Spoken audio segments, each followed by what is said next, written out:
Okay, guys, so now we are just going to repeat the one that we were able to discuss recently. This is your assignment and delegation.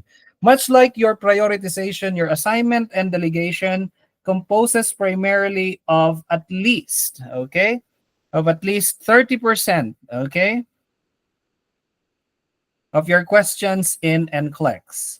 So essentially, if we're going to put a number to it, if you have a 100 item exam, more likely this is at least 30 out of 100 questions. And Sir Cyrem, one of my students who just passed NCLEX last week, did confirm that there was a ton of prioritization questions that was thrown at him, okay, during his NCLEX. The reason why delegation is very important, it's because delegation is an epitome or an actual manifestation of how you decide clinically, much like prioritization. In the aspect of prioritization, you're focusing primarily on routing the care. In delegation, you are actually focusing on proper workforce management. So why is this workforce management very much important in nursing? Okay, simply because we as nurses, if you're going to go into the United States healthcare system or Australian healthcare system, are automatically considered managers, not just managers of the care but also a manager of the team.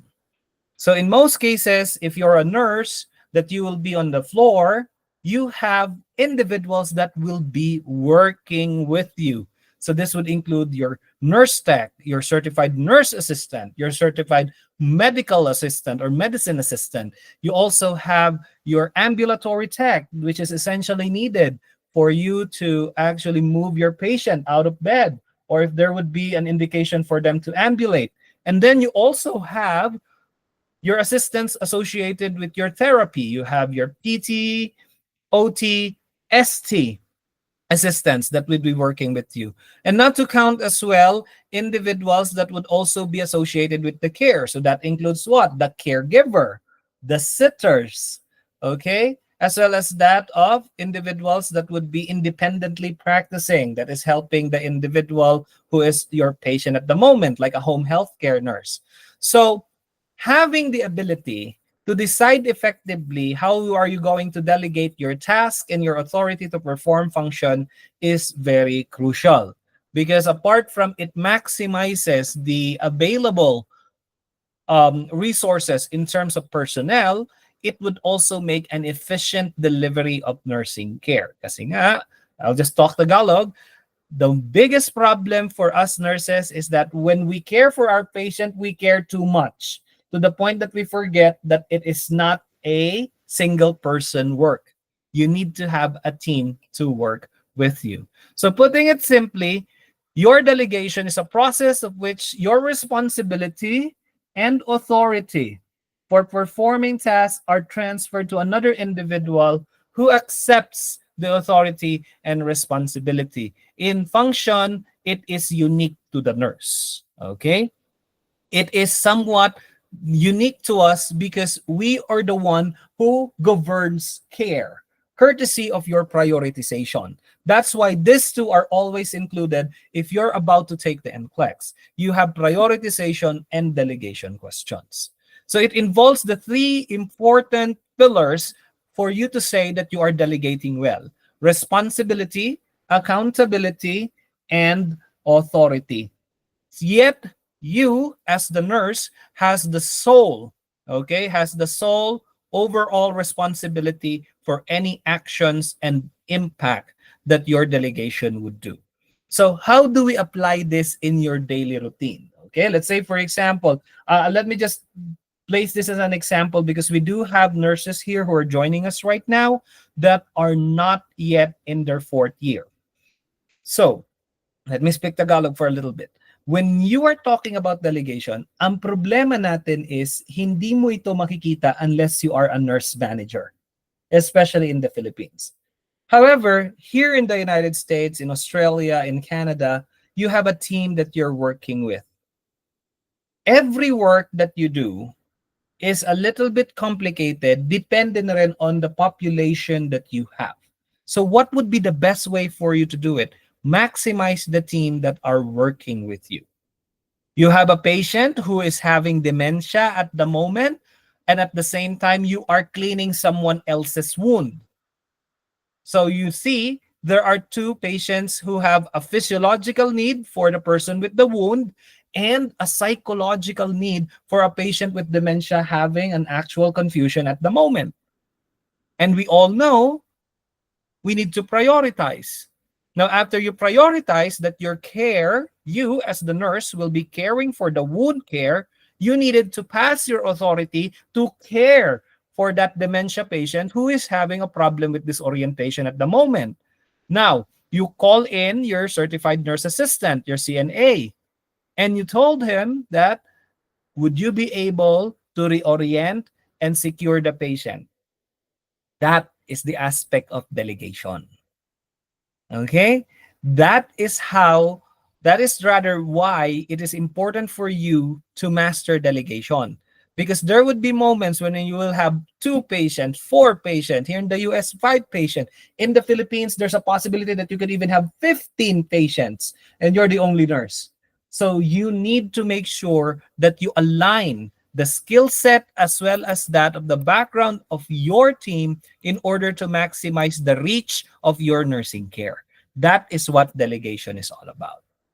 So, moving forward, how can we say that delegation is being performed well?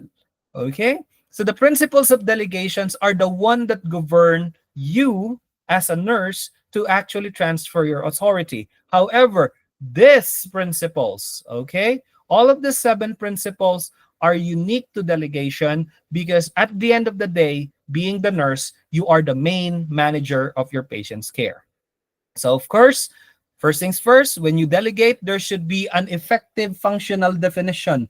You need to understand or you need to make your, okay, your associated support, may it be a CNA, a CMA, a PTA, an ambulation tech, of the actual function that you will give, okay, or you will delegate to the patient, or rather to the patient, to the, okay, to the support team member.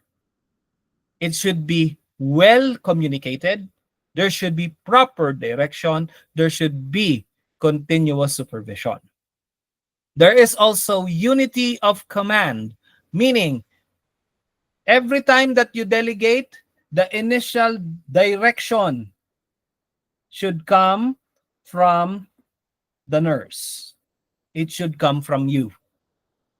You do not just point at a CNA or a caregiver and tell them, go ahead, do whatever the hell you like.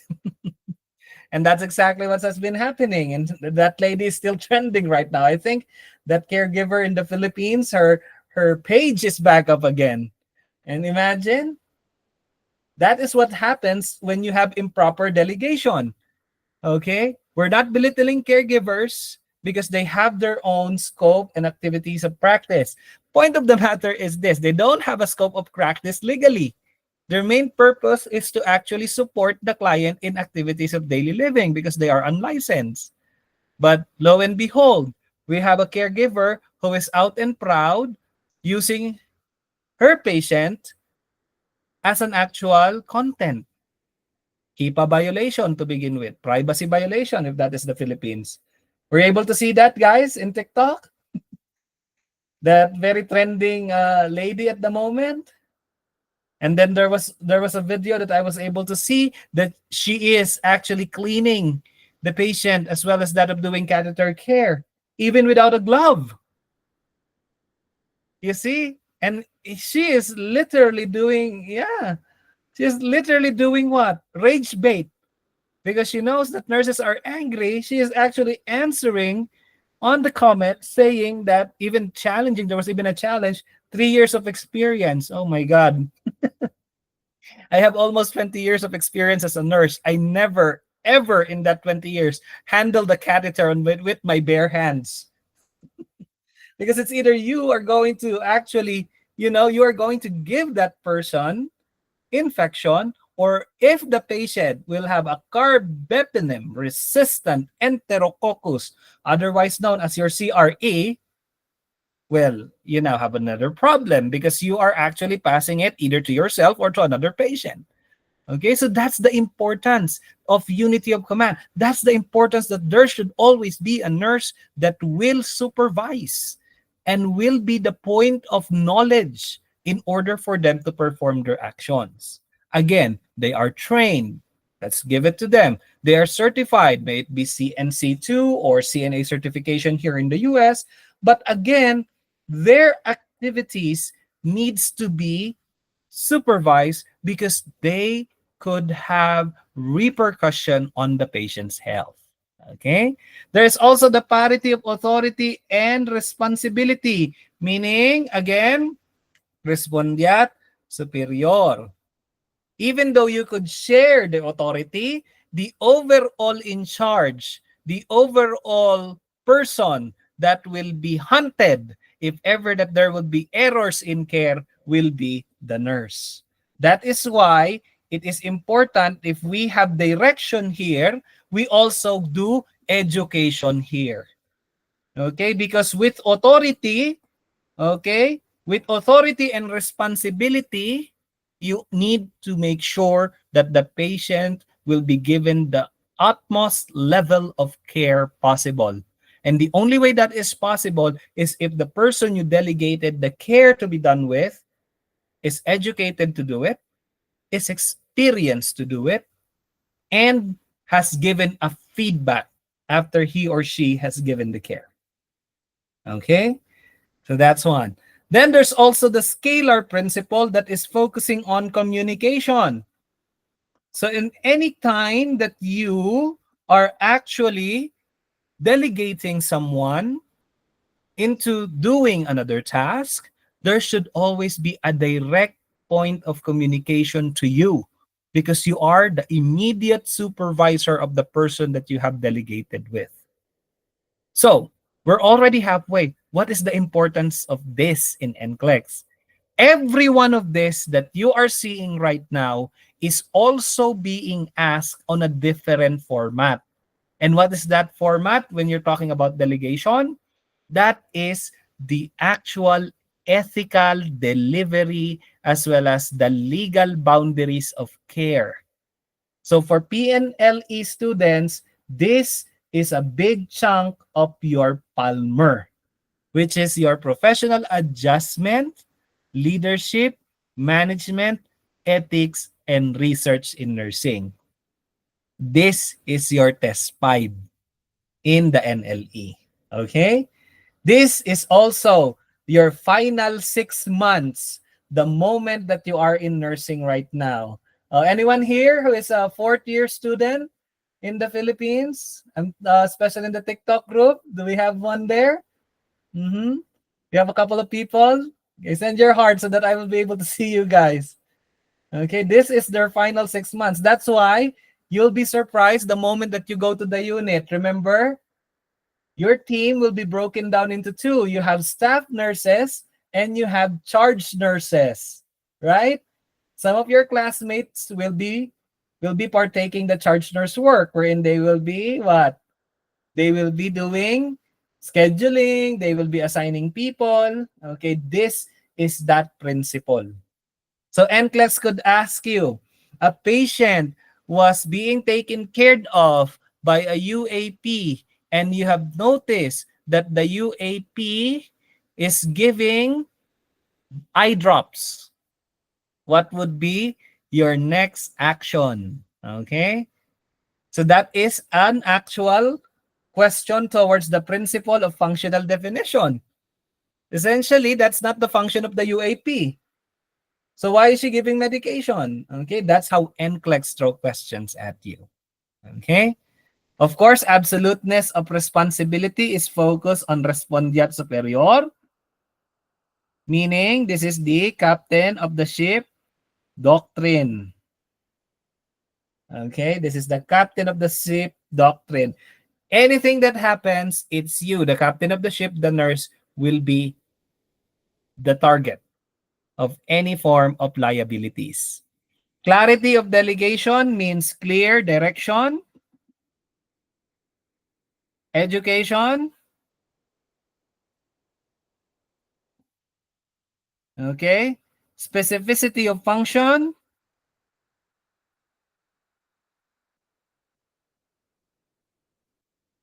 And finally, supervision. This is the only thing that will tell you that you delegated it correctly. And finally, there will always be a principle of exception, meaning your person, your personnel that you are going to delegate your task with could always have the right to decline the delegation. They could always say no. And this is the safe harbor doctrine. They could easily say, I believe that I am not trained for it. I will not do it. And you cannot go against it. Okay?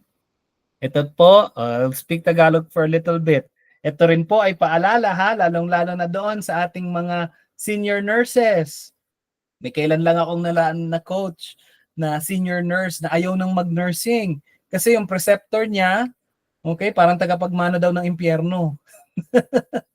That's how she how do you describe her preceptor, okay? Why? Because pag sinabi niya, hindi ko pa puto masyadong alam kung ano-ano ang sasabihin. Ako nga nung nagsimula ako ng nursing, hindi naman ako ganyan. Walang nagturo sa akin, ganito, ganito. 'Di ba? Guys, if there would be a senior nurse that would be listening here, do not be frustrated, okay, with your preceptee.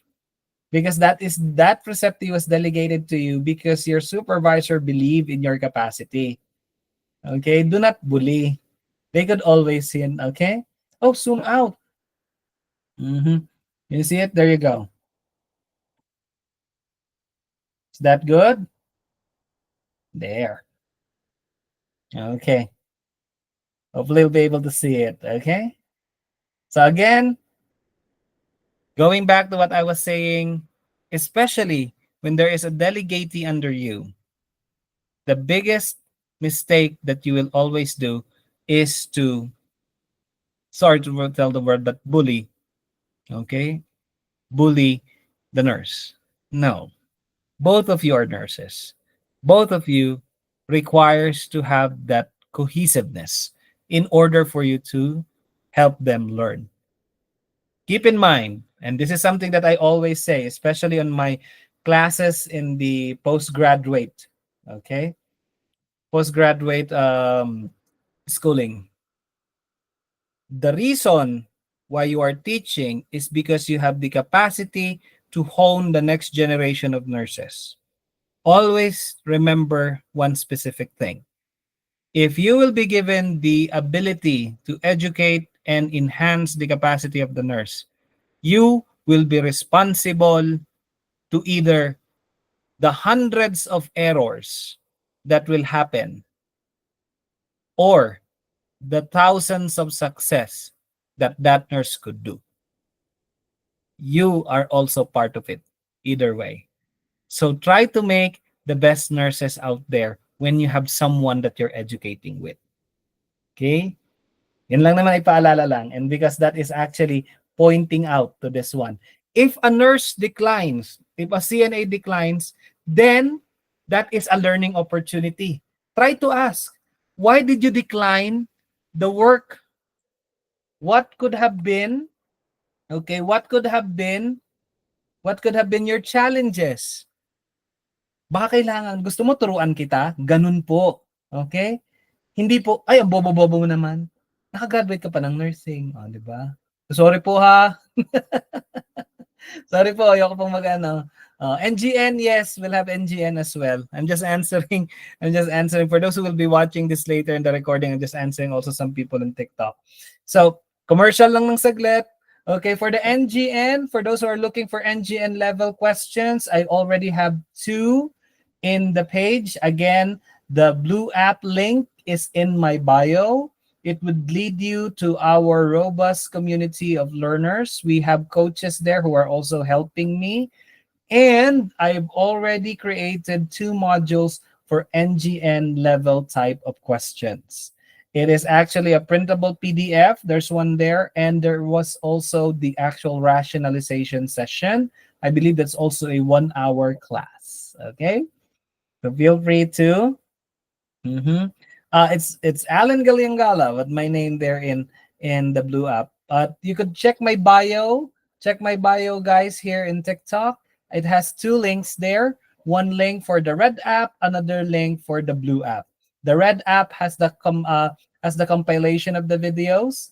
The blue app has the actual postings together with the questions. Because what I was doing for the longest time, I am giving questions and then eventually I will answer it through a live class and I'm going to record it as well. Okay. Now moving forward, going back. Sorry for the commercial. Let's now go. These two had always been interchanged. Okay. So again, what is assignment? Assignment is the task as well as that of the skill for you to effectively delegate. Okay? So delegate is your nursing function.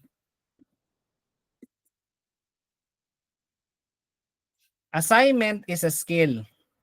So if we are focusing, okay, if we are focusing on identifying the best person to care for our 83-year-old dementia patients who sundown starting at 10 in the evening, that is assignment. If we are going to give the education as well as that of the authority to the CNA or to the nurse tech to fully support and give care to that patient who has a presence of dementia, focusing primarily on safety, reorientation, as well as that of activities of daily living and mobility, that's where delegation would come in. Okay, so that's the difference of the two. Assignment, you are designating specific nursing activities to be performed by another assistive personnel or another nurse that is consistent to her scope of practice. While delegation is the actual transfer of authority as well as that of overall functions in order to cover a certain aspect of care. Okay. So usually this could be a little bit of an overwhelming concept for the PNLE people because you will only see this in the Philippine setting if you are already an actual nurse supervisor or charge nurse. Okay. So that's the difference of it. Now, the main important thing about delegation is knowing how are you going to delegate. So, what is the difference between an RN, an LPN, and a UAP? You might have been seeing this in your questions. Okay, first things first, the RN is the one that gives your comprehensive care. So when you're talking about your comprehensive care, this is equivalent to your entire ADPI. Okay? So you do the overall assessment, you diagnose and decide for the patient. Okay, D is actually two. You actually plan for the care of the patient and you intervene in a way wherein it is aligned with your nursing scope of practice. Finally, you are also the one who's going to do the necessary evaluation if the care was effective. That is the reason why, as you can see here, you cannot delegate all of these activities to either the LBN, okay, the licensed practical nurse, or your, okay, or your UAP or your unlicensed assisted personnel. Essentially, I'm saying it that you cannot give out what you eat, which is evaluation, assessment, and teaching, including education. Okay. Now, what can an LPN do? So this is an This is probably something, sir, especially for the PNLE people. Sir, ano po ba yung LVN? What is an LVN? Okay? Here in the US, there's a lot of layers of nurses. Yes, you've heard it right. Diyan sa atin sa Pilipinas, tumagal ka lang sa ER, ano ka na? Tumagal ka lang sa ER nurse ka na. Tumagal ka lang sa OR nurse ka na. Tumagal ka lang sa mental health, you're already a mental health nurse. Here in the US, there are certifications, there are layers, primarily when it comes to the overall capacity of nurses. Of course, the highest nurses are the DNPs. So that would be your doctor of nursing practice, which could also become nurse practitioners. So they're already at the level of at least a generalist physician or a hospitalist. They could prescribe, they could direct care, they could actually align referrals altogether to a new care. They could even initiate care altogether as the main, okay? As the main, what do you call this? As the main provider. Oh, thank you for sharing it, guys. Share the live. Okay, we're nearing our question and answer. I'm just gonna finish this one so that you will have a better chance of answering it. Okay, thank you for the share. Now, moving forward, going back. The next level would be your registered nurses that have finished either a bachelor or associate degree in nursing. Everyone who will be able to pass NCLEX will now be at that level of a registered nurse.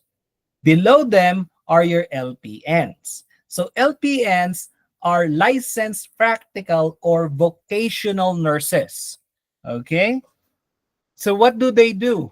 The main focus of the LVN is to augment primarily the workload of the nurse. Therefore, their main focus is direct patient care. So where are they actually focusing on? As you can see, they are assisting in the implementation of a defined plan of care. So they cannot create a plan of care, but they will support it. Okay, so what are the procedures that could be covering, that they could cover? Giving medications. That's one. So could they give medications? Yes. In some states, they are allowed to give IV medication. In some states, they are not allowed to, and they were only allowed to actually give it to patients who will have, okay, oral tolerance. So oral medication, yung nakaka-tolerate ng oral intake, and very stable patients. Again, it varies by jurisdiction. Their assessment skill is involved in collecting data, so starting an actual vital signs.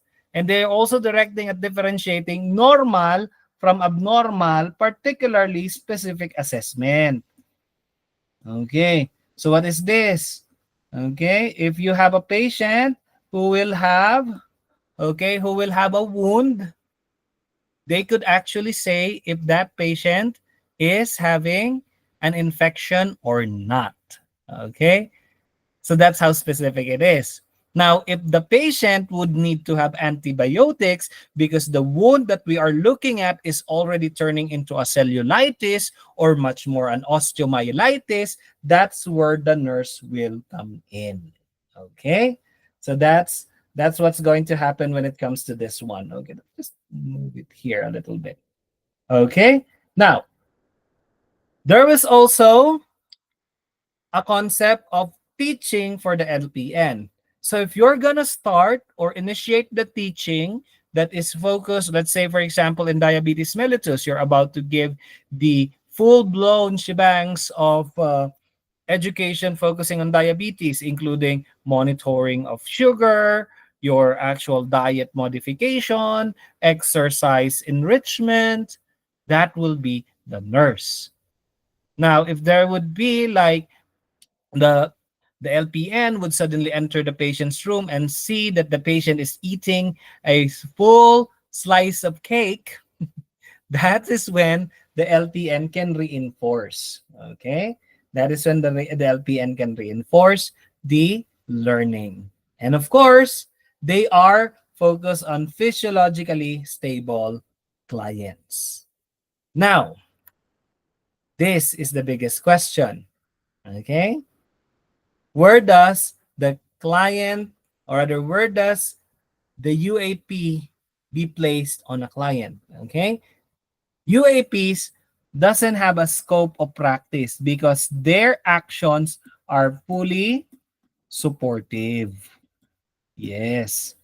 They are only here for support. So what do they support? Okay, as you can see, direct client care activities and tasks focusing on activities of daily living. They could bathe the client, they could transfer the client, they could help in the ambulation and walking. If there's a need for a one-on-one feed, they could do it, but they could not do bolus feeding because the bolus feeding needs to have specific assessment. Therefore, the LVN could start to cover it. Okay? They're also capable of taking the vital signs as well as that of general, okay, general activities. Okay, particularly when it comes to vital signs monitoring, including blood glucose level, identification. Oh, someone, what time do you usually start? I usually start here in the US at around 8 p.m. every Monday to Wednesday. All right, Monday to Tuesday. I'm doing it at 8 p.m. here for the NCLEX. So that would be at least 10 in the morning in the Philippines. Okay, so 8 or 9 p.m. For the NLE, I'm doing it at the morning. So I usually begin at 7, so that's around 9 p.m. during weekends, especially for the NLE students so they could catch up, okay? So hopefully you can see me. Now to help me, just follow me in my page. I will be posting, okay? I will be posting on my thoughts there at around what time I'm actually going to go live. So sorry guys because yours truly, to be honest with you, I'm not doing this for profit. I'm doing this only as, of course, an advocacy for all nurses out there.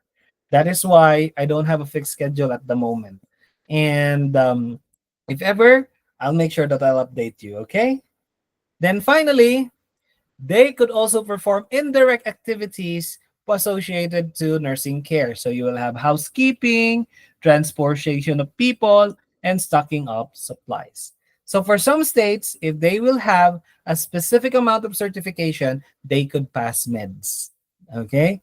They could pass meds as long as it is associated with a complete training and certification, and they are eventually being, okay, monitored by a nurse as well. So that are the difference of it, the nurse, the LPN, and the UAP.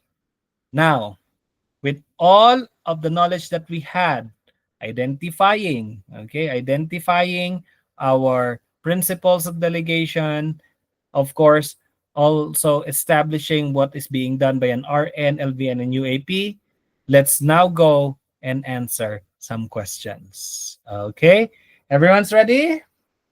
Okay, so for the PNLE guys, feel free to answer. Okay, again, there are no right and wrong answer to this. There is only learning.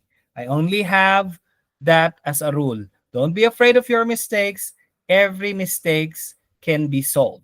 Every mistakes can be a room for improvement. Okay, let's begin with this first question. Okay, the nurse receives report, and this is now a priority question. The nurse receives report for clients in the neurology floor. This is my actual floor.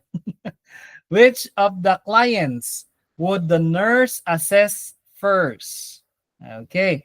So, may you be taking NLE questions or NCLEX questions, always break down the question. Because I have noticed some individuals who would be like reading the question, reading the choices, reading the question, reading the choices. Okay, and now it's going to be a little bit of a problem moving forward. Okay, let's see. Let's use the process of elimination. You have a 58-year-old client with Parkinson's disease who is actually drooling.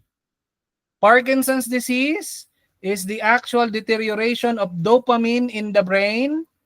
Therefore, there is the absence of, okay, there is the absence of coordination. So the patient no longer has effective coordination. Is this something that is expected? That if he or she is drooling? Yes. So if this is an expected sign and symptom, you eliminate it. The biggest test taking technique that you could have in a prioritization plus and a multiple choice one is for you to remove at least 2 unnecessary choices. That will increase your chances of getting it correctly. That's your first one. Let's go to number 4. A 37-year-old client with Guillain-Barré syndrome, GBS, who has zero deep tendon patellar reflex, meaning, putting it simply, the patient cannot move his lower extremities. Okay. What is Guillain-Barré syndrome? Guillain-Barré syndrome is it's a nerve condition that causes demyelination after exposure to a infection. Okay. Putting it simply, huwag na tayong we're not gonna do fancy pathophysiology. Let's make you understand this as early as possible. After you have a systematic inflammatory reaction, your nerves could be a target of the inflammatory reaction to the point that it will eat up the myelin sheath, resulting to a problem when it comes to neurotransmission. So that eliminates coordination. Now the thing is, this is Guillain-Barré. Okay? What is going to happen? Very good. Sabi ni Allopurinol, galing baba. Yes, very good. It's coming from the bottom. It is an ascending. Okay? It's an ascending paralysis. So if it's an ascending paralysis and it will begin in the foot, essentially, what? Oh, ascending to, sorry. Yeah, it's ascending. Okay, not descending. Ascending. So it's going up. So if it's coming from the foot, what's going to happen? The first one that will lose its capacity is the foot. So this is also an expected sign and symptom. Okay. So between the two, let's put it. Number 2 is a new onset agitation. Keywords in NCLEX. New onset, new sign and symptom, sudden headache. Okay? So this is an actual safety risk. Okay? And then a person with multiple sclerosis, which is also myelination, who is having bladder incontinent last night, loss of coordination again. This is also expected. Therefore, the correct answer is number 2. Okay? Who got it right? Okay. Hindi na ako makapagpasa ng GCash eh. Before, I'm passing GCash to the most what they call this, active answer.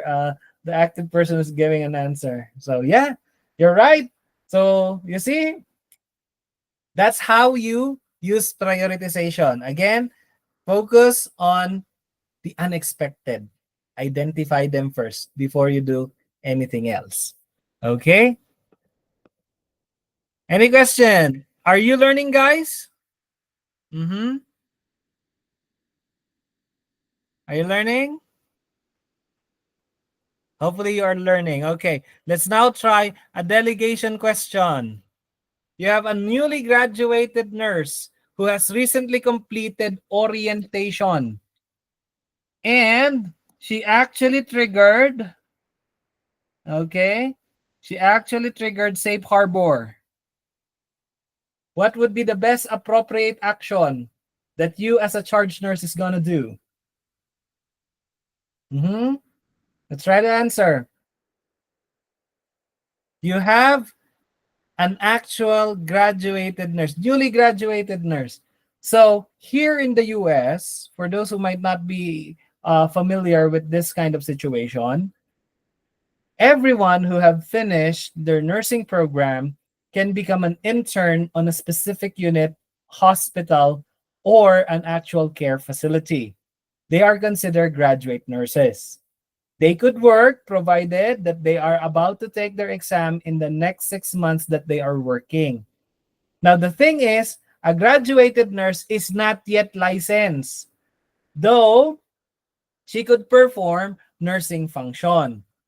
So for this one, they could actually perform care for stable clients. Okay. Unfortunately, if you're going to look at our patient here, this is a lumbar drain, probably coming from, let's say, for example, this could be laminectomy. And this is the first time that she saw it. So the best answer is very good for those who remember their principles of delegation. Okay, there is always a rule of exception. Therefore, if you are the charge nurse, you need to change the assignment. Because again, this is a problem that is associated with the experience of the individual. It doesn't necessarily mean that they are licensed, that they could do it. Again, let's go back to that very trending beautiful caregiver from the Philippines. See? It doesn't necessarily mean that you have 3 years of experience that you will be qualified to do it correctly. And for you to actually take the graduated nurse, a newly graduated nurse, out of the situation is an indicator that you maximize the safety of the patient. Okay? Now, here we go. Another question. A registered nurse from the float pool is assigned to the critical unit on the evening shift. Which of the clients should be assigned to the float pool nurse? Okay? Remember, when you have a patient who was floated, or a nurse who was floated, okay, a nurse who was floated would always be, okay, would always be considered a novice. Okay, always remember this. You cannot expect that a nurse who had been floated to your unit knows immediately what or which are the things and stuff that she could cover. So, after we have established that this is a floating nurse, which would be the best client to be assigned to this patient? In these kinds of question, in delegation, you apply the concept of acute versus chronic patients. So who among this patient needed to have acute care? If that is an acute care patient that would need modified care, we what? We do not assign. Okay? So we give them the most chronic. Meaning, essentially, when you're saying I'm the most chronic, this is the most stable. Okay, there you go. So going back to our choices, let's see. A lot of people are saying B. Let's see. What would be the best answer here? Okay. Try to look at it. Try to look at and evaluate your patient. A tracheostomy care of 24 hours to a client showing respiratory distress, some respiratory distress. Would there be a possibility of a sudden change in the overall capacity of the individual or the sudden physiological change? Posible kayang lumala ito? Yes, very good, Imisi. That is eliminate. Okay. So let's do letter B. You have a dopamine drip IV. What is a dopamine? Okay. What is a dopamine? Dopamine is? Dopamine is a pressor. Okay. This is a pressor. So you would need to have continuous evaluation of the patient. So if you have a pressor, the best person who would need to cover for this is a critical care registered nurse. Okay, so this is going to be for the critical care nurse. Okay, very good, Roar. The best answer here is letter D. Okay, it is letter D. Why? Because a pacemaker, once placed, is also calibrated. The actual assessment of vital signs of this patient is going to be based on what? Based on unit protocol, right? This is a relatively stable patient and Q4 vital signs. So what are they going to look into here? What are you going to look into this patient? You're going to look for any signs of bleeding, any signs of challenges when it comes to the actual heart rate changes, right? Any type of chest pain that would happen. Mhm. So, hindi ba siya for monitoring ng 24 hours? It is still monitoring for 24 hours. But what actually complicates dopamine? Dopamine requires specific dosing, right? It requires specific dosing. You cannot just hook a dopamine just like that. Who are ICU nurses here? Yeah, you need to also identify MAP. There's a lot of assessment that you're going to look into dopamine. And they are complicated assessments that if you're not going to align it to an individual who had an effective experience in handling pressors administration, it's going to create a big problem. They might miss one. So that is the thing when it comes to pressors. Okay? The thing with the pacemaker insertion on the day shift, they have already established stability. Okay? One thing that I also want to emphasize with you guys is, again, do not overthink the question. In any form of exam, may it be PNLE or NCLEX, just focus on this one. Okay? Focus on what is written. Focus on the situation that is being presented with you.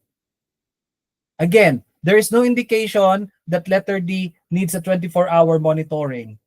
Is there an indication? Okay? So we go by the default knowledge. If there is no indication of a continuous monitoring of 24 hours, then essentially the patient is stable and we are still going to monitor the patient 24 hours a day, right? Q4. The only difference is if you're going to look at dopamine, this is every 5 minutes. Okay? So this is critical monitoring. This is critical monitoring. So you needed to make sure that you are on point, which could be overwhelming for a floating nurse. Because a floating nurse might be coming, let's say, for example, this is a floating nurse coming from the maternal and child care unit. You see? Would there be a possibility? That is why every time, okay, every time that you're going to focus on your delegation, consider any floated nurse a novice. Okay? Hope that clarifies it, guys. Are you learning? Hopefully, guys, you are learning on this one. Okay. Let's do another. Okay? Straightforward prioritization question. This was actually a common question in NCLEX. Which calls to return first? Okay? So let's try to read. A clinic nurse received phone calls about the following 4 clients. Which should we return first? Oh, okay. Sorry for that. It didn't write. Okay. So, why is this the answer? Let's just give the rationalization for this. Okay. Looking at it simply, these are pediatric patients. Okay. And if you're going to look at it, when you encounter this kinds of question, very straightforward, who will you attend to first? The best thing for you to do is to look at the case and identify if there are indicators of an ongoing complication or there are signs of distress. So this is what I'm telling you guys about NCLEX. Unlike NLE, wherein it's essentially trying to, check your knowledge and identify if you have learned something in school, NCLEX is focused on decision making. Okay? It's focused on decision making. So let's decide on this question. You have a 15-year-old whose eyes are red, itchy, and have a yellowish discharge. Conjunctivitis. Is this something that could create systemic complications? No, right? It's not. So you eliminate it. Going to a 4-year-old diagnosed with right upper lung pneumonia 2 days ago, who has chest pain when breathing deeply. Is it an expected sign and symptom for a newly developed one? Okay.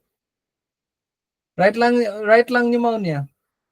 Expected, yes. Dyspnea, okay, dyspnea upon breathing is an indication of pneumonia. That's why you're also going to eliminate this. And now, if you're going to look at it, number 2 and number 4, you have a post-vaccinated patient who have just received DPT versus that of crying inconsolably and drawing up the legs in the abdomen. Essentially, this baby is already doing fetal positioning. Fetal positioning, particularly in infant, is an indication of distress because their coping mechanism is not yet totally developed, and this is the best way for them to actually cope with the stress. Okay, right? So very good, Tel. Number 4 is unexpected condition. Anyone who will have vaccine would have a systemic respiratory reaction, which is more likely fever. That is why what is our main nursing education for people who are about to take their actual vaccine. If you have a fever that would reach 38 degrees or at least 100 degrees Fahrenheit, you could take Tylenol. Okay, in the Philippines, paracetamol. Okay, so that would actually be expected. Okay, you're getting it, guys. You're getting it. Those who are about to take NCLEX. Okay, that is why this is how I'm discussing it. I'm not gonna go into deep pathophysiology because the exam is not going to ask you that. I will leave it up to you to actually remember the pathophysiology. Point of the matter is you need to decide. And your decision should stick particularly to an established aspect of clinical reasoning. Okay. So let's see another delegation question. Okay.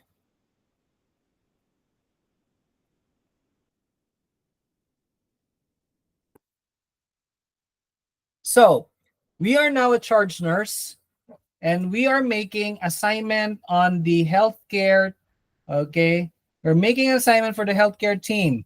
Which task can be simply delegated or safely delegated to an LPN? Remember, an LPN is already almost a nurse, but it's focused on stable patients, specific conditions, stable interventions, maintenance interventions like wound care. Let's try to answer. Assessing the function of a newly created ileostomy. Assessment with evaluation. Can we nurse give what we eat? We cannot, right? So if that is evaluation, we remove the unnecessary one. Okay, removal of A. We're going to provide stomach care for a client with a well-functioning ostomy. Well-functioning ostomy is your keyword. Okay, probably it's been there probably for years. Okay, could we consider that as a stable patient? Possible answer. Care for a recently complicated double barrel colostomy. Okay, by the word itself, Complicated. Not for them. Teaching. Initial ostomy care. Okay, out of the question again. So the best thing that we could assign to them is to provide a stomach care for your well-functioning ostomy. Okay. Now, let's do a select all that apply. Okay. Which of the following clients must be assigned to an experienced nurse? Okay, the most dreaded of all types of question in NCLEX, the SATA. Let's try to see. Let's begin with number 1. Client with severe headache of unknown origin. Apply your critical thinking. Unknown origin means there is a requirement to probe for more information.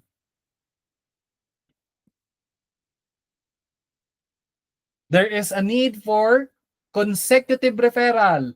The patient might need a CAT scan.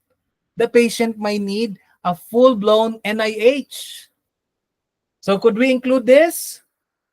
So one technique in answering SATA is converting your choices into a yes or no argument. Okay? Reading this is not going to help. Okay? And you heard it first here. So let's apply the yes or no argument. An experienced nurse could handle number 1. Yes or no? Yes. Okay. A client with abdominal cramps related to food poisoning. Could this be something that the person or an unexperienced nurse could focus on? No, because there is already an established cause of the pain. Would an LPN support this guy? Yes, we could actually delegate it to the LPN. Let's go to number 3. Could an experienced nurse be useful in treating a person who has chest pain and at the same time has a history of arteriosclerosis? His major arteries, primarily in the heart, is already closing. Experienced nurse to cover? Very good. You will cover it. Chronic back pain related to a workplace injury. Will the experienced nurse be useful in this situation? No. So eliminate this one as well. Okay. Oh, where did I cross out 5? Let's go to number 5. Okay. You have a client who has returned from surgery and now needs a chest tube to be placed. Complication of a condition? Yes, this is also a nurse. And finally, number 6, very common sense. Okay? Multiple injuries on a motor vehicle accident, nurse should be on site. 1, 3, 5, 6. Who got it right? Okay, who got it right? Very good, very good. Okay, final 2 questions. You're getting a hang of it? Okay.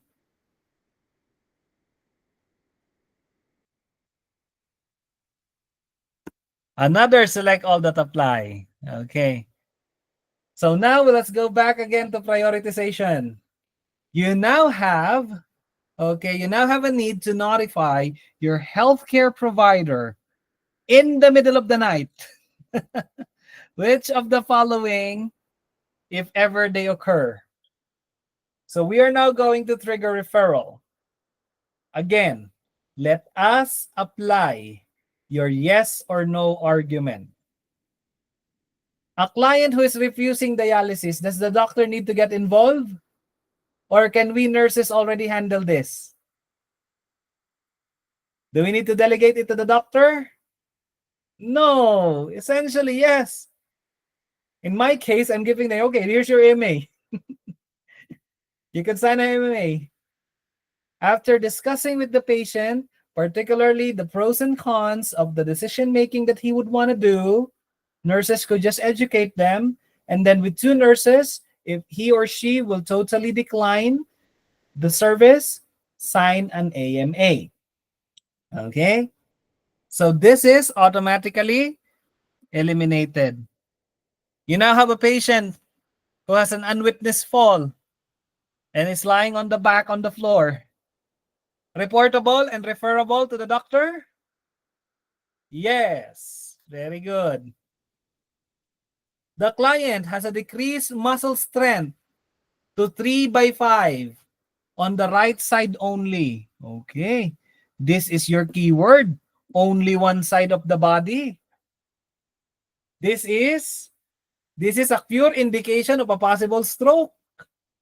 Right? So yes, we could have this client be reported. How about number 4? You have a pulse of 100 per minute, 110 per minute. 1 hour after being given morphine, it went down to 90. Oh, at least 20 at the drop of the vital signs. Why is it no? It's no because it is unexpected side effects. So we remove this as well. Now, we have a patient who will have a serum sodium of 124. Sudden decrease. Anything? What's the normal rate for sodium? The normal rate for sodium, guys, is 135 to 145 millimoles, okay, per liter. So essentially, this patient is at least minus 11 from the normal range. Is this critical? Is this going to be critical? Yes, because severe hyponatremia could also be an indication of dehydration, circulation could be compromised, and the next thing you know, mental capacity as well as that of cognitive function could decline. And now you will have a bigger problem. Okay? And that ends our discussion for your prio and deli. Okay? Prioritization and delegation. On the next NCLEX Live, more likely that's going to be on in the morning. I'll be doing it again in the morning of I think that could be Friday. Okay, the morning of Friday or either the morning of Tuesday, we are going to have a booster drill. So in the booster drill, it's going to be 20 straight items, pure prioritization. Okay, let's polish that. And then 20 more items for a delegation. Okay, delegation evaluation as well as that of some SATAs. So why am I emphasizing on that one? Because I may not start an actual review for you guys, but I'll make sure that you will have enough, okay, learning experience in order for you to perform in the exam. Okay, let me just say goodbye to the recording, guys. I'll see you in the next recording.